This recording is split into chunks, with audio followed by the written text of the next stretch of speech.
Welcome back to the show, everybody. It's your host, John Scardina. Man, I'm really excited for this episode because I interact with this guy all the time on multiple different channels, all over Instagram. He is the Preparedness Guy. He makes really cool videos. He goes by Nat. Nat, welcome to the show.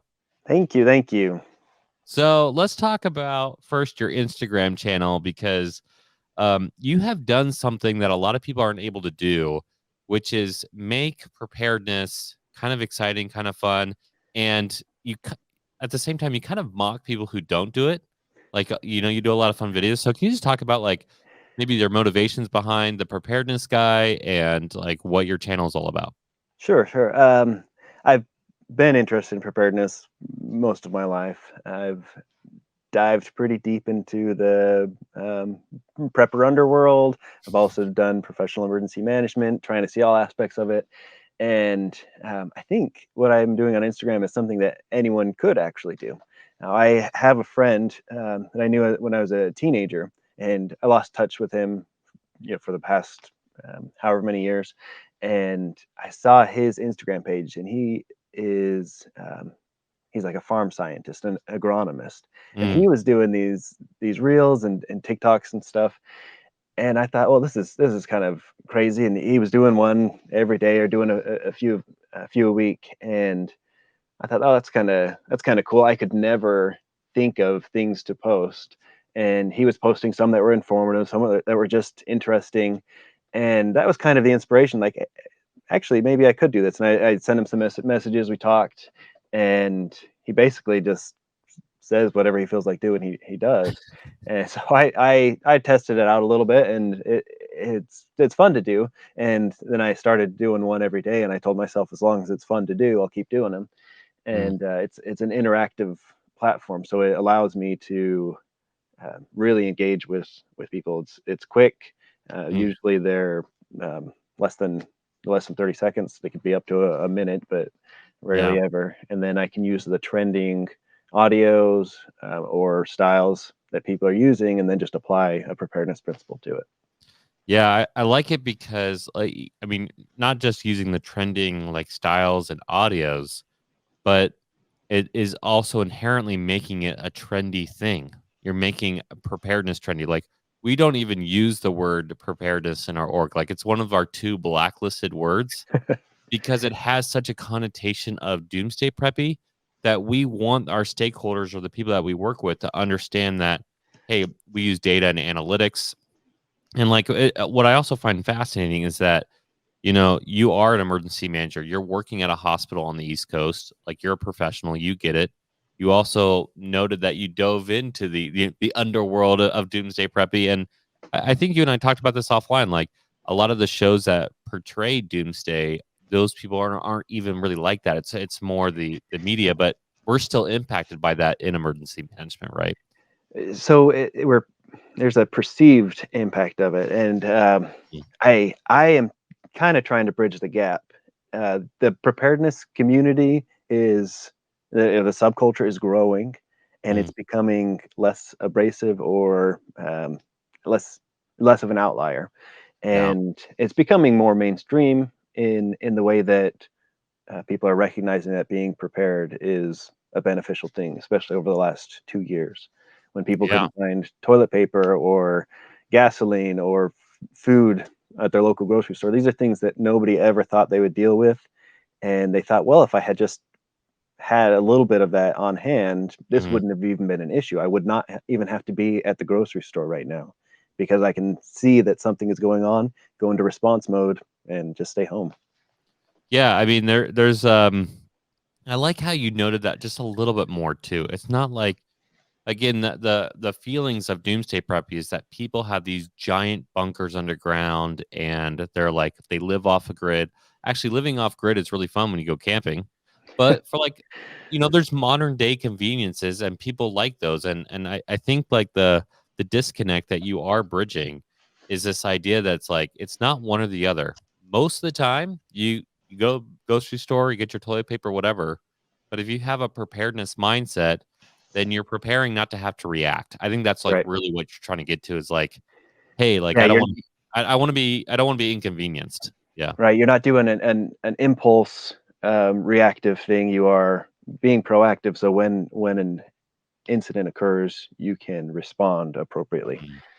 Yeah. No, I tell people all the time. My one of your most beneficial preparedness tools, especially for communication, is your phone. Everyone uses it. Everyone has one, but it's not something that you would give up because you might not have it at some point in the future. Like Good you point. live a normal life, Yeah. and there are some people who are a little more extreme in the prepper subculture, Yeah. and there are also some people that are a little extreme at your local golf club who are like really, and so it's Yeah. not inherent to preparedness that they're going to have the wackos, because it's in every group, and in a way it becomes a hobby group, and you have people Mm. that are really into it as a hobby, and I think that's why people love zombies. The CDC did their if you're prepared for a zombie apocalypse, you're prepared for anything, Mhm. kind of piggybacking off The Walking Dead and all of the zombie craze of the time, trying Mm. to encourage prepping and or preparedness in general.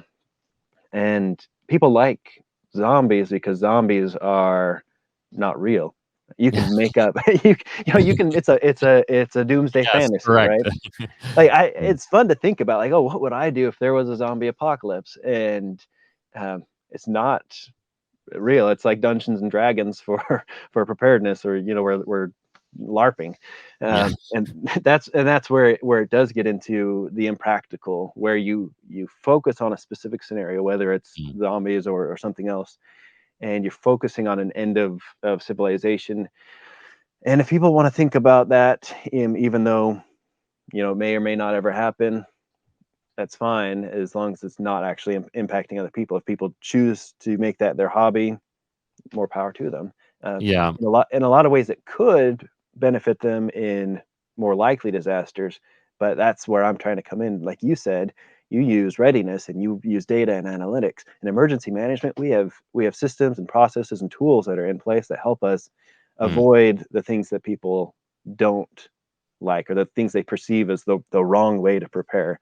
Mm. And they say, oh, they're preparing for, like the increasing natural disasters, or they're preparing for pandemics, or they're preparing for war. But over here, we're preparing for climate change, and Mm. we're responding to COVID-19, and Mm. there are international conflicts right now. So it's the same things. It's just we think that we have a better reason to prepare, but we don't just look at the scenario and say, "Hey, we're going to do this."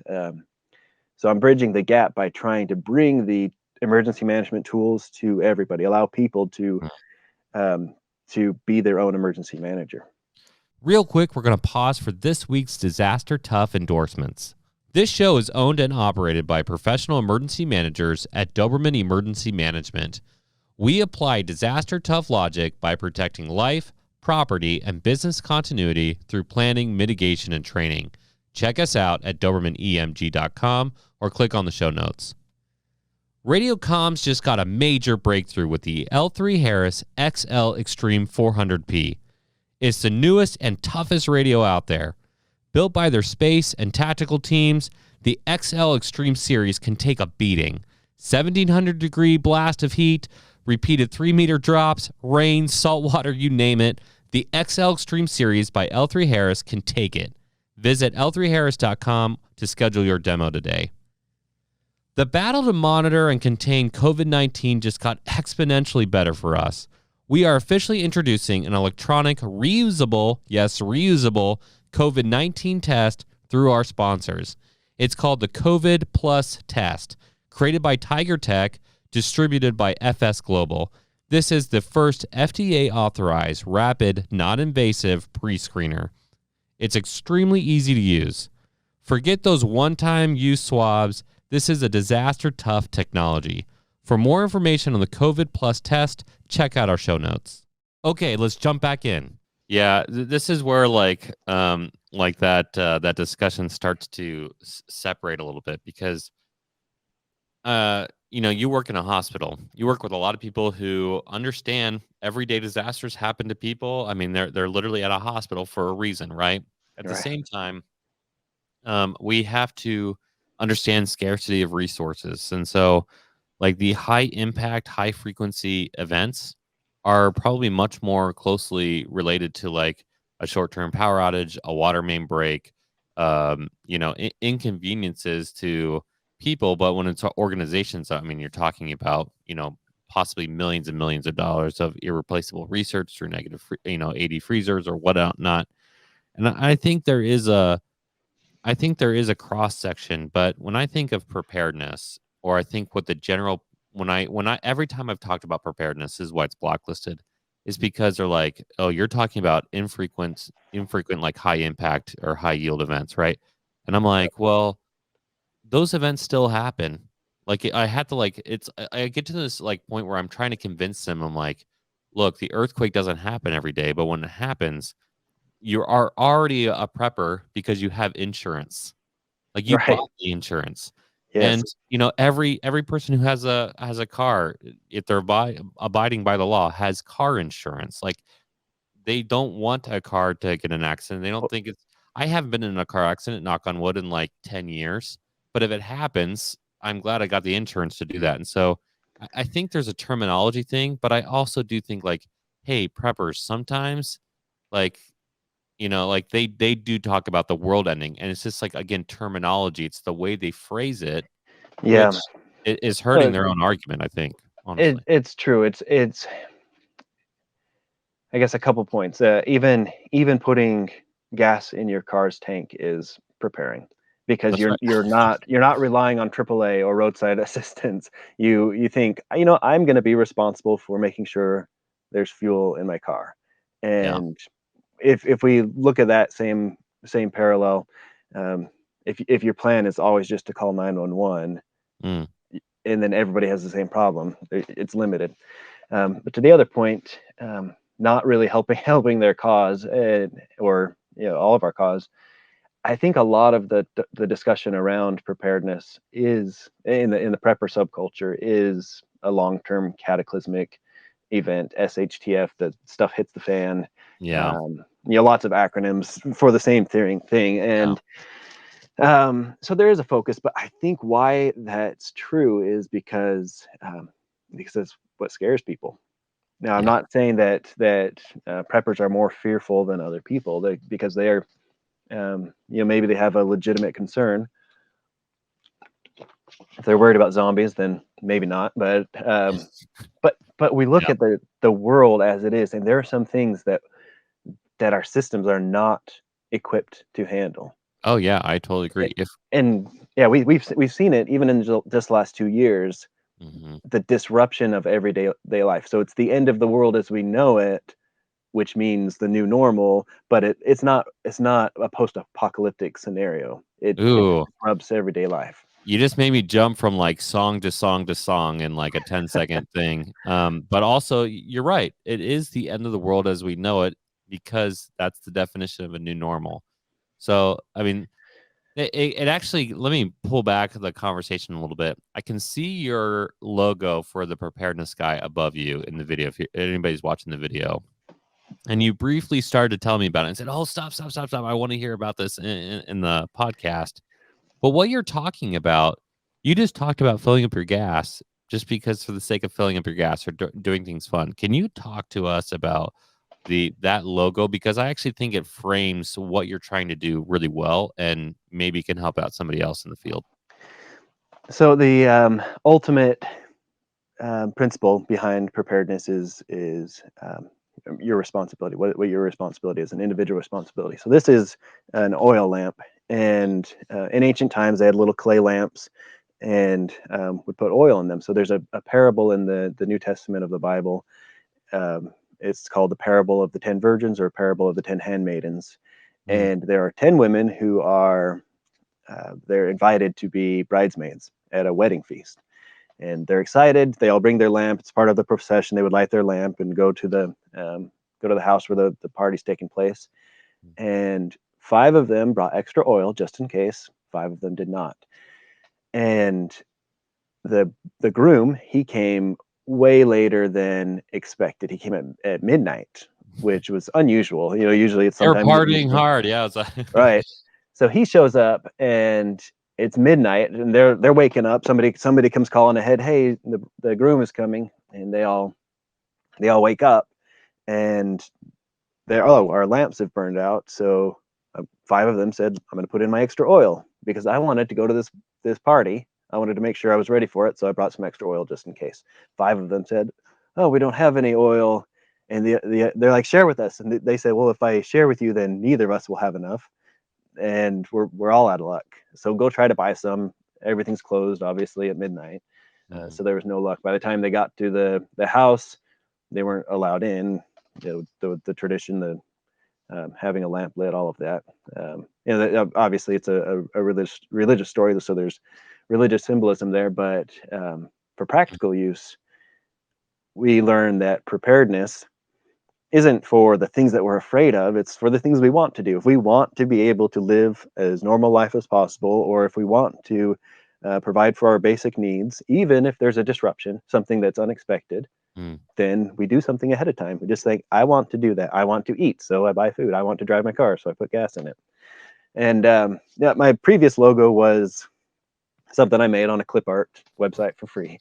It was like a stick figure holding the globe, and there's some like a tornado and an asteroid above it, or something. So it was like A Sharknado. A Sharknado, yeah. So that seemed, and the idea was when you're suffering in a disaster, you have the weight of the world on your shoulders. But if you're prepared, then you can handle it. And I like the Atlas symbolism from Greek mythology.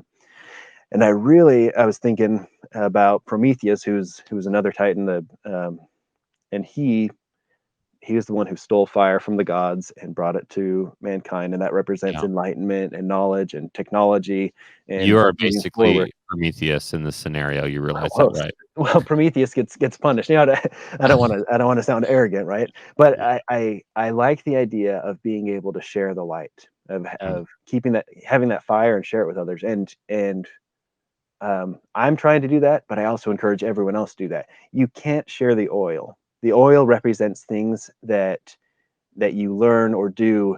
Now, I'm not saying you can't share your food. A lot of people do that, and that's a primary reason for most people who prepare, is that they can take care of themselves, their families, their friends, neighbors, etc. It's not all just selfish and antisocial. So it's not that you can't share the things you prepare. It's just that there is something that has to take place that can't be shared, and that's the oil. The things that you learn, the mindset you have, the actions you take that make you more self-reliant. You can't just give that to somebody else. And giving something to somebody doesn't necessarily make them more prepared. Doing something for someone else doesn't make them more prepared. But if they have oil, then you can share the fire. You can share the light. You can be Prometheus. Yeah, I like the idea that like there's self-reliancy or there's self-resiliency that's built into what you're talking about, because the disaster class guys asked me on their podcast back in January what I felt about people who are stuck on the I-95 roadway. And I shared a kind of a mixed message of, and I would tell people to check out that full episode because they had some really good questions. But basically, I said ultimately the responsibility is on the individual to take care of themselves. However, as emergency managers and first responders, we can be compassionate to say, hey, there might have been outlying factors here. The blue collar job who, no matter what, they didn't get time off, and so if they didn't go to work, they didn't get paid, and they didn't have rent, and so they risk it, and their level of risk goes higher. And I think we can be compassionate, but also say, hey, if you are willing to do a couple things, then I can share this with you. I can help you out. And I think that's a really good message. Also, how deep is that parable when it's about oil, which is a scarce resource, and it's about fire, which is obviously a thing about preparedness. So, and the religious parable, obviously about Jesus Christ and preparing for him too. And so I think there's multiple layers within your logo, and I think it's a pretty clever approach to say, hey, it's not always about the end of the world. Like, I literally just want to go to the party, and I got to have the right things in place to be able to go to the party. So right, yeah, it's reverse of what the CDC did for their public service announcement, which I thought was witty. I remember seeing that however many years ago. 2014. I'm going to guess 2014. Right, that was I'm a serious. while ago. I think it was 2014. Yeah. Yeah, so they say if you're prepared for a zombie apocalypse, you're prepared for anything. I think it's the opposite. I think if you prepare at the foundational level to meet your basic needs, then it doesn't matter what disrupts you. If you Ooh, are I like looking that. at your needs, if you're focusing on the things you want to have or need to have, then the disruption doesn't matter nearly as much. There are still some specific actions you need to take, life-saving actions, um, run, hide, fight, drop, cover, hold on, duck and cover, et cetera, et cetera. You know, like so that your response is often hazard based, but your preparedness should be needs based. Ooh, I like that. So let's I want to switch the conversation here a little bit because we're talking a lot of these points of why preparedness, the terminology, the perception of preparedness. You just spoke at a symposium in Virginia about this, and as part of that, I participated, by the way, is you asked 4 questions on LinkedIn, or I think it was 4 questions, 3 or 4 questions, 3 questions. Yep. 3 questions, and you were trying to understand the emergency manager's perspective of different levels and approaches of preparedness. Can you dive into like both your symposium and those questions? I would love to. So I actually asked the questions on 3 different places. I asked on Instagram, Hmm. which is the Preparedness Guy. So people are following because they're interested in preparedness, or they think I'm good looking, or they're my mom. And Hopefully, your mom and thinks you're good looking. That'd be really sad if she was like, "My son's well, so ugly." mm, Mm. yeah. So I'll never be good enough, mom. Sorry. I asked on Instagram stories and used the poll. I asked on LinkedIn on 3 different posts, and then I asked during the symposium and got feedback live Interesting. through Slido. So I know. on Instagram, it's Mm, people who are generally interested in preparedness who aren't necessarily. It was actually a very small number because I also asked on Instagram if they were in emergency management, if they're emergency mm. responders or first responders, if they're just interested in preparedness, or if they just were there for me. Um, Yeah. and um, the large majority of people were just interested in preparedness. There were maybe 1 or 2 who responded that were emergency managers, a few that were law enforcement or former military or Mm, EMS, and just kind of lumped in first and emergency responders. Versus LinkedIn, most people there are emergency managers or first responders, and then I have an assortment of other connections on there mm. who also responded, and I could see who responded. So most people who responded were emergency managers or first responders or emergency responders. Interesting. And then at the symposium, it was exclusively emergency managers. And Mm, the first question I asked was, "What is your general impression of preppers?" And I prefaced on most of them. Said kind of whatever your gut reaction is when you hear the word prepper. That's kind of what I want you yeah. to understand. And um, it could be like the survivalist or doomsday preppers or a more casual type of preppers or homesteaders or bushcrafters or however you perceive it. I was Yeah. just using an all-inclusive term. And on Instagram, these are already people who are interested in preparedness. Yeah. 68% said positive. So the large Who majority said knew? Yeah. yeah, yeah, which is understandable. 24% said somewhat positive, Mm, and 7% said somewhat negative, and then 1% said negative. And that's on interesting. Instagram. On LinkedIn, so these sample sizes were different. And then on LinkedIn, it wasn't always the same people responding to each question because they were 3 separate posts. Fair enough. Um, LinkedIn, only 33% said positive versus the 68% of on Instagram. 52% though said somewhat positive, so they took the majority for somewhat positive. Mm. And then 15% said somewhat negative, and nobody said their general impression of preppers was negative on LinkedIn. Yeah, I think I put somewhat positive. I can tell you why. I mean, if you're interested, but Oh, yeah, of okay. course, yeah. No, let's get through the 3 questions. This is actually really interesting. Well, there's a lot of connotation that comes with the word, and I Yeah. that's why I said prepper, and I didn't say like people who prepare or Well, whatever.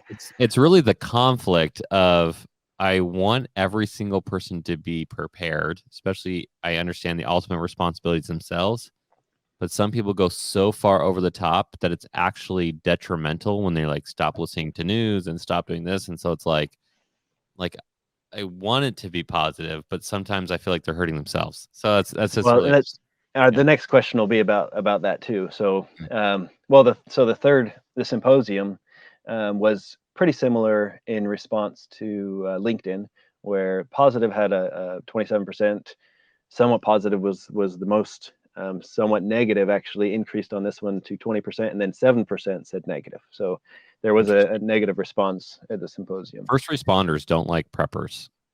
That's kind of what I've seen. Like Yeah, they don't want people to do it. Like, yeah, they want which is people to funny. listen and do whatever they want them to do. And so preppers are a little more independent typically. And Yeah. so yeah, And it's also interesting that the number of people who are emergency managers or first responders who are prepared is actually pretty low. yeah. So you Real would think talk. like, oh yeah, yeah, we'll get to that I on don't know. question. I don't know. Maybe like yeah. Um, yeah, so I mean, the whole message of at the symposium, the title of it was, "So, are you one of those doomsday preppers?" Is Mm, two emergency managers, because that we get that question all the time. Like, yeah. Oh my or I gosh, mean, I can't even tell I, you how I many times I've heard that. Yeah. right, and because of the negative connotation, we're like, oh no, we always want to qualify it, and That's why we don't use it. We say readiness. right, and Yeah. so I in Yeah. there, I in the symposium presentation, I addressed the bias and used some examples of how we use labels that Interesting. alienate people. So Hmm. preppers don't feel a lot of love from emergency managers or for emergency managers. They don't want to end up in a FEMA camp, or anything Hilarious. else. Right. Ridiculous. So, but they, like you said, they want to be independent and be able to take care of themselves. Yeah. So let's go to the second question. In an emergency or disaster, preppers are, and then the four options are a liability, a net negative, a Yeah. net positive, or an asset. Mm. And I love the way I framed this question. Yeah, to sound arrogant again. No, I wanted to use the words liability or an asset. A liability means detrimental. An asset Mhm. means beneficial, like Yeah, like you want them. actively Yeah. helping, right? Yeah. And then a net negative is basically like a draw on society. And net positive would be that it benefits society, even though they're not Mhm. actively doing something for the community necessarily. That would be an asset. Yeah. How some people see like a CERT team, if a CERT team deploy or Oh, CERT, so this came about CERT teams. Yeah. yeah, if they deploy and they are integrated in the incident command structure, then they're an asset, right? They're augmenting your response. That's right. And then so in my mind, that's how I perceived it. And a net positive would be if that CERT member is at home taking care of their loved ones or their neighbors, or not just a CERT member, it could be anybody who's prepared and knows the skills. Mm. That would be a net positive because they no longer have to call 911 and be a drain on the Yeah. resources. A Yeah. net negative would be that they are a drain on the resources, and a liability would be that they are actively hindering operations. Yeah. So on Instagram, this this one was fun. Um, one Wait, percent can of I guess? Can I guess the numbers? Am I allowed to guess the numbers? do it, yeah, Okay, so Instagram, I'm gonna say for asset, we're gonna start with a positive. So asset, I'm gonna say something like 72%. So it's an asset, 80%. 80%. Then so you have asset, then you have net what? And net positive, Net positive. So that's probably you're gonna be your next biggest one. You kind of already gave it away. So if that was 19%, and 16%. then 3% said liability, huh? So net positive was 16, net negative was 2, and then Oh, I liability see. 1. And then there are fractions of percentages that are Yeah. disappeared to account for that other one. Interesting. Um, Yeah. No so jokes. People who I'm so if we definitely were an doing asset. this as actual research, then we would have to take into account people's perspectives on it. And Mhm.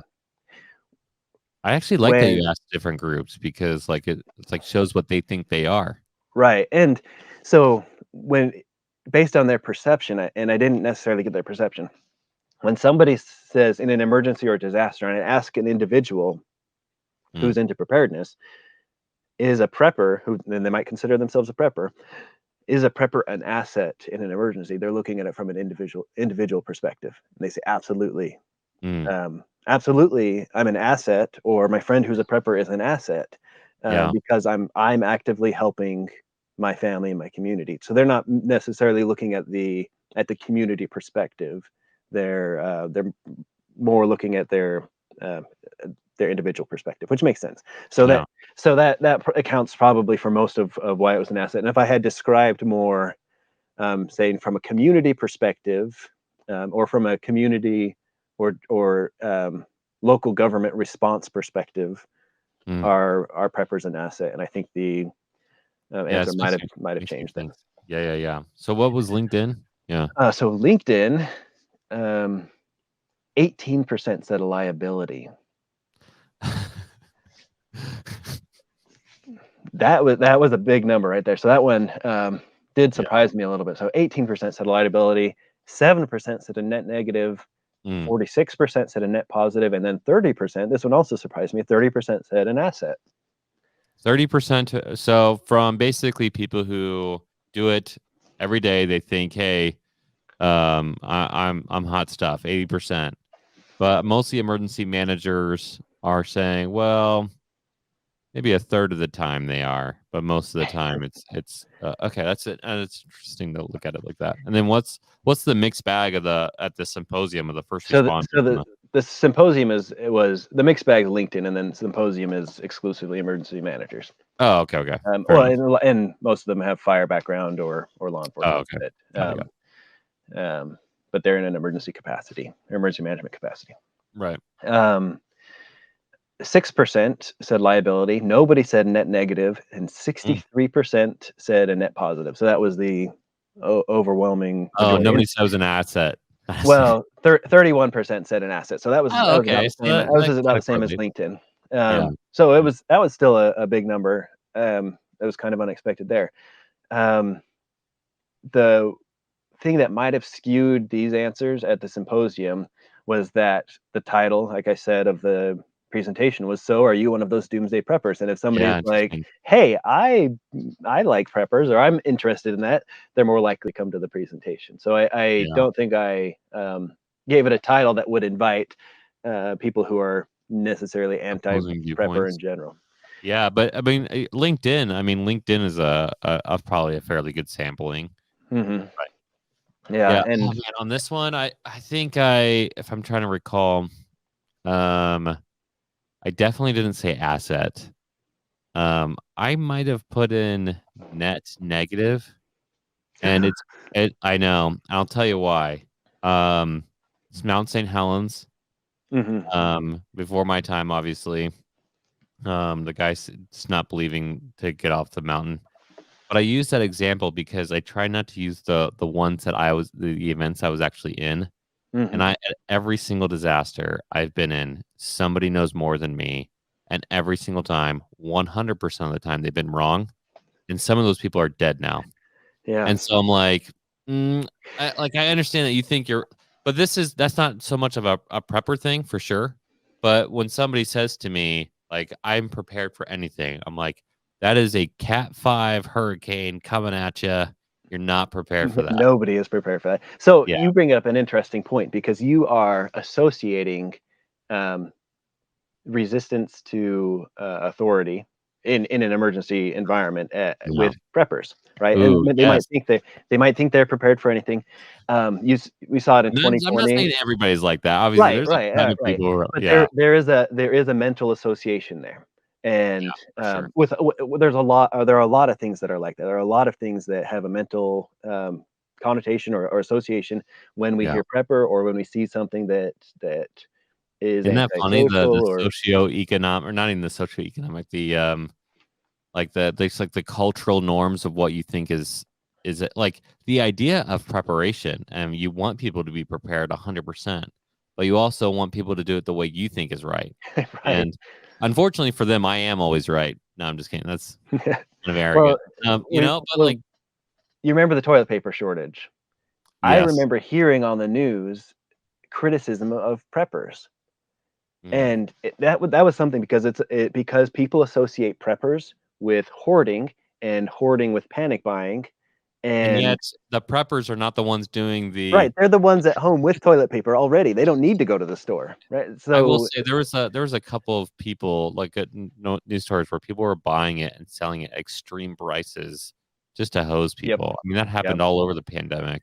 yeah. Um, So really I frustrating. have seen, I have seen economic arguments for increased prices in shortages, and I understand to some extent. But like the guy who I saw one guy who went across his entire like half of his state, stopped at Yeah, every little store Kentucky and picked up hand hand sanitizer, sanitizer. That's what I was and thinking about too. and That's it's like not that's already at the point of sale. That's at the consumer level already. You are removing it from the consumer's accessibility and then reintroducing to the market as reintroducing a it at a higher monopoly. price. And Yeah. it's like that's not even yeah, like it's pretty There's clear no to see how ethics in unethical. that. Yeah. There's like that that's lame, it's dirty, it's bad Like business. It's not you're working capitalism. really hard to interfere with people's ability to get that good that's already available to them. Yeah, I that's the thing, like, I said that's not capitalism. I'm sure somebody's like, "Well, that's absolutely capitalism." I'm like, "No, because you're required to have supply and demand and the market to tell you the price. When you have a single person who's setting that price at an astronomical number, $200 a bottle, I think he was selling it at. Like, nobody wanted to pay that, and there's a reason why he got arrested, right? Like, so and you're talking about word association. Lately, people have been associating capitalism, which is like the literally the best thing that's happening on earth in terms of economics. People are associating that with like greed, and they associate like business with like bad people. It's like, but So you have this a is a 401k, right? Like, right, right. Like yeah, I mean, money just represents the value of our service or product, that's and right. this association is also true with preparedness, right? So Yeah, it's an interesting we correlation for sure. yeah we look at the negative part, and you talked about greed, like capitalism associated with greed, and Mm. it's like, well, to an extent, that's true. You have to have your self-interest in mind to produce the best thing that you can to sell it to somebody who's going to give you as much money as you can get from it. And in preparedness, self-interest is the number one thing as well, because your own like you are responsible for yourself, and that's the ultimate thing. We have a very robust, amazing system across the US of emergency managers, emergency responders, 911. People can reasonably assume that when they pick up the phone and call 911, almost all the time they're going to get somebody to answer, Yeah. and then they'll get some help, right? So we do for other people what they cannot do for themselves. So if Yeah, somebody can't put out their house fire, if somebody can't treat the severe it wound, if does. they're in a car accident and they can't pull themselves out of the car, that's what our whole system is for. But we also need to empower people to do for themselves what even we can't do for them. Or what we shouldn't do for them. Right. Um, I, yeah, this is like where that there's really no gray line here. It's like, there is a black and white, and people who can't help themselves with whether it's unintentional or intentional, sometimes there's a problem there. We should help them out. We have a responsibility to help out other people because we are humans and Absolutely. human race, the whole deal. I'm a Christian, so like child of God, like you should help out other people for the sake of doing it. At the same time, so I'm empowering. I think there is a moment where you can say, "Hey, you can't open your own car door, right?" Or, "Hey, you were supposed to contribute into this too. Like now, I'm sacrificing more Right. because you chose not to do something, and you actually can overcome it." And I think there's an expectation now, probably because of federal policy from the '70s that's still impacting us. But there's an expectation that I shouldn't prepare because somebody else is going to come and save me. And And now we're in another situation. So yeah, and we can talk about this all day, but I'd love to. That's a really interesting that's your point job. because Yeah, that's your whole life. yeah, Yeah. because we look at the people who you could say, I'm not going to do something and it's going to be a negative impact on other people. Being prepared means that you are not a negative impact on other people. There That's still right. might be an accident or If you do it something right. outside of their control if you do it right. But it's still that we don't we don't look at people who are unprepared the same way we look at people who are prepared. We look at people who are prepared with more of a negative bias than we look at people who are unprepared, because we think, oh well, they need us. It's like, well, why are we mad at people who don't need I'm us? super curious about the data, and you may know this, you may not, but like in a disaster, how many people who did preparedness actually don't need help? Like we can measure it for insurance policies, but I don't know how we would like literally That's a measure the really good question. effectiveness. Now, as an organization, you can kind of measure it for your own organization or jurisdiction, that we've provided this training and it benefited our responders or your frontline staff, whoever, Mm, and they could respond if you have a floor warden program at your company and they mm. effectively evacuated everybody within 60 seconds. Yeah, You you have can some look at it. metrics, It's measurable. Yeah. but we can take the principle. We'll never know. Well, we won't always know, because after this presentation I gave at the symposium, a gentleman walked up to me and told me about his experience on a CERT team Mm. training the community to do hands only CPR. And a week later, one of the participants came up to him and said that they used it to save someone's life. Interesting. So That's awesome. sometimes you do know, but you can't. Like Yeah. if you trained your entire population in first aid or how to use a fire extinguisher, there's no reporting system for that. There's no way to quantify if it was effective or not. So we can find out what is effective for us, take those same principles and apply it to our outreach for populations. I like to play, don't want to play on the Bible theme too much, but I've been playing devil's advocate here a little bit. And the funny thing is like I've taught multiple cert teams in several states. I've been on a couple cert teams. I think it's a great way to involve people with I'm saying this in all due respect, who are amateurs, who are not professionals mostly, and want to be better prepared, want to be able to help. And the best programs I've seen and where I've taught at is when the CERT teams are integrated with usually fire, but sometimes police, and they use them. They actually have used it in here in St. Louis for search and rescue.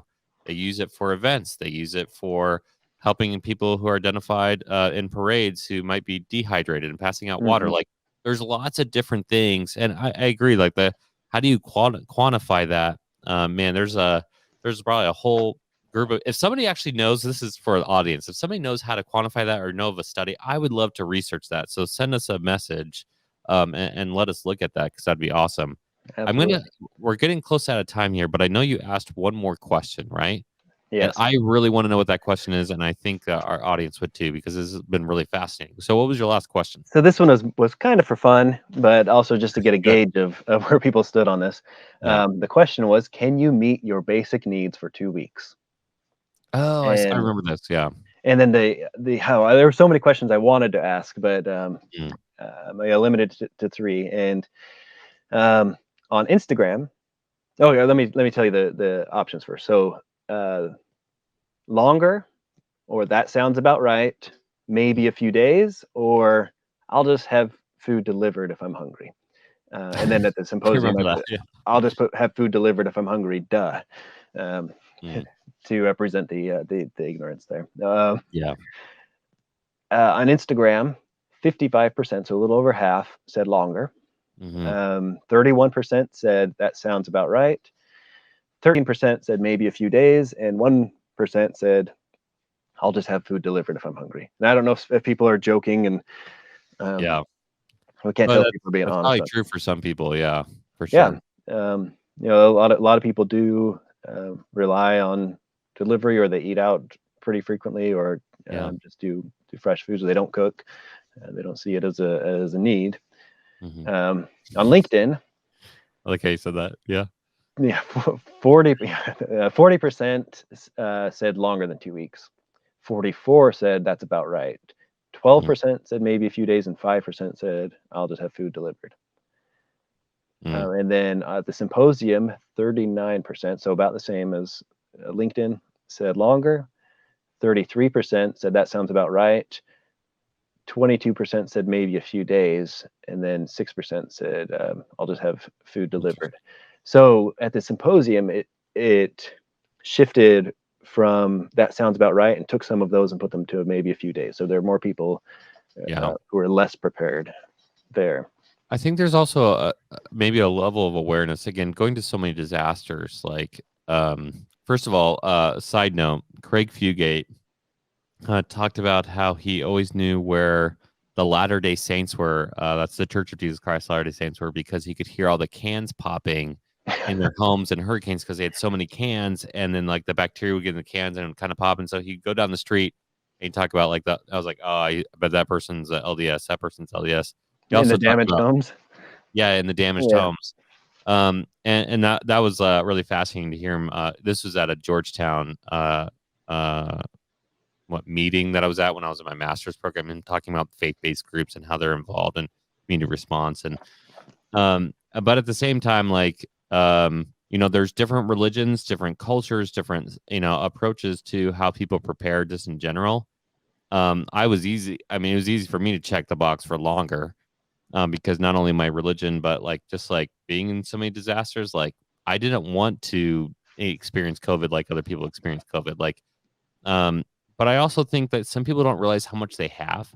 Like, Yeah. Americans have so much, and they're like, I have nothing to eat. Pantry's completely full.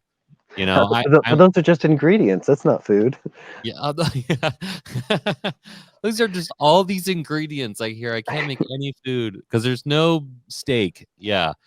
So, it's interesting, like how like the field breaks it out. I would love to be able to expand that study into, if you can keep doing it and maybe get like thousands of responses. I think that'd be fascinating to share that with other people and what those mean. So I want to touch on a couple things. We've said it in different words, but the two reasons I think that there's a conflict or a perceived conflict between what we do and what we see preppers do or understand them to be doing is we don't like why they're doing what they're doing, or we don't like how they're doing it. So we don't think they're doing it for the right. So zombies would be an obvious one, but we think, oh, they're focusing on an end of the world situation or a doomsday scenario, and that's why I don't like, or how they're doing it. I don't like their bunker. I don't like their stockpile of freeze dried food. I don't like this. This is whatever. And one. I mean, first of all, it's not really our business. As long as it's not. So it's we may not like it, but people do things that other people don't like all the time. But the thing is that if somebody goes down the rabbit hole in a prepper community that may not be benefiting them, even we're worried that they're not benefiting society, and in most cases, I don't think that's true. I think preppers, I believe they're a net positive. Not an asset? Not necessarily. Hold No, the phone here. I don't. Yeah. So Interesting. Yeah. I think the ideal when we look at it as emergency managers is that we get these a bunch of CERT members, and that they will be part of our overall response, that we can kind of have our hands in there. And that's not empowering people. That's making us better equipped to serve the community, which isn't a bad thing. But if we really want to have a culture of preparedness, it's got to be bottom up, not top down. Yeah. We can provide resources, training, tools, but it has to be to meet individual needs and circumstances, and has to be able to be adaptable to disparities in those individual needs and circumstances too.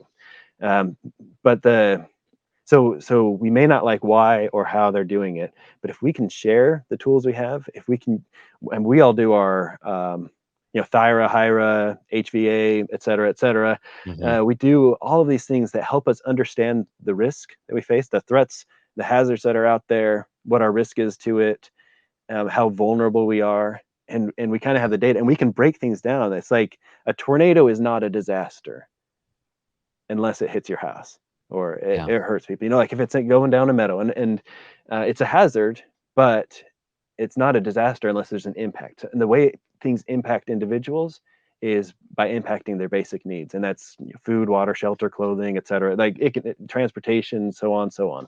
Mm-hmm. And your needs it can be a long list, but they're pretty well established, and you could break it down even further. But if you help people understand their needs and then how vulnerable those needs are to the hazards that are most likely in their area, and we can share these tools with people. We can go to Instagram and make videos. We can do all sorts of outreach, not just handing out pamphlets to people. We can do better. Then the why and the how, we're educating and empowering people. A lot of people are acting in fear. We do the same thing as emergency managers. We prepare for the last disaster because that's the thing that's scariest to us. It's the thing that's most pressing in public is pushing for it. The political leaders are pushing for it. And if we're always preparing for the last disaster, then we're just acting in fear as well. So our job as emergency managers is to bring it back in line. We already have a plan for this. We already understand our risks. This was not completely unexpected, or it may have been unexpected, but we can adapt because we've already got an all hazards plan. Our approach can manage this. It's going to be hard, but we can do it. And then response is obviously different than preparedness. But we can help people to do the same thing. We're going to empower them to focus on their needs, so the hazards doesn't matter so much why they're preparing, because they've built a foundation and using the same tools that we use to prepare our organizations. And then how they're doing it, if they're doing it to meet their needs and they want a year's worth of food, more power to them, right? They're not taking it from other people. They're using their resources and getting it. If it's in response phase, if the incident is already happening and you run to the store and try to grab stuff, you're not preparing, you're responding poorly. It's too late at that point to go and say, I'm getting prepared, because you're not. Preparedness is what you have to do before. I'm sure this episode's going to be highly popular, and we definitely need to get you back on because, I mean, you're talking a lot of things that are checking a lot of the boxes, and you're talking about fears and you're talking about terminologies, and it's fun to debate you on this because we want the same outcomes, and we both recognize that words matter.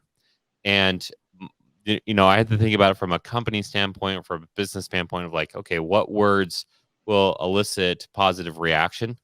But what you're doing is, you talked about the why and the how. I like the why and the how of the Preparedness Guy. I like what you're doing on Instagram. This is why I interact with you on there, because I think what you're doing is clever. I think you're helping people. You're raising awareness. You're being you're kind of adding a drop of oil to other people a little bit, and so they can light their own fire, and kind of spinning that one on its head. But you're doing really good things, and the how you're doing it, again, using training topics, updating the conversation, asking good questions in polls, providing information in symposiums, and really attacking the problem head on to help change that culture. And before I get you off of here, I just want to say thank you so much for both coming on the show, but also again attacking this head on. And I think it is a net positive, maybe even an asset to our field, to look at good messaging and trying to help change a culture of preparedness. So thank you for doing this, quote unquote, the right way. So Thank you. And okay, yeah, that's one last note. There's not, if we're using the right tools and principles, then there isn't one right way. There's no one size fits all top down approach. It's a choose your own adventure story. I love that. Okay, so Nat, before we get you off of here, I mentioned the Preparedness Guy. Obviously, the handle I believe is at the Preparedness Guy. But if people want to connect with you, is there another handle, or how would you like people to connect with you? I am most active on Instagram. Some people follow me on YouTube. I have a presence on Facebook. I'm not as active there, or preparednessguy.com, and there's a contact tab on there as well. Perfect. We can even put that in the show notes for you too. So, okay, great. Well, we're gonna do what we do always. We always do is say, hey, if you like this episode, which you should have, we want you to give a 5-star rating and subscribe. We really want to hear your comments, especially about this episode. Nat is doing so many things to help get the field to have conversations. And it would be really great to continue the conversations. The questions that he was asking, whether you took the poll or not, well, maybe if you took the poll, that'd be great for us to know in our comment section, whether it's on LinkedIn, Facebook, Instagram, Twitter, whatever, or you can say what you were thinking about this. Do you think people who are preparedness minded are a net negative or a net positive? Tell us what you think, why you think that, and we'll see you for the next episode.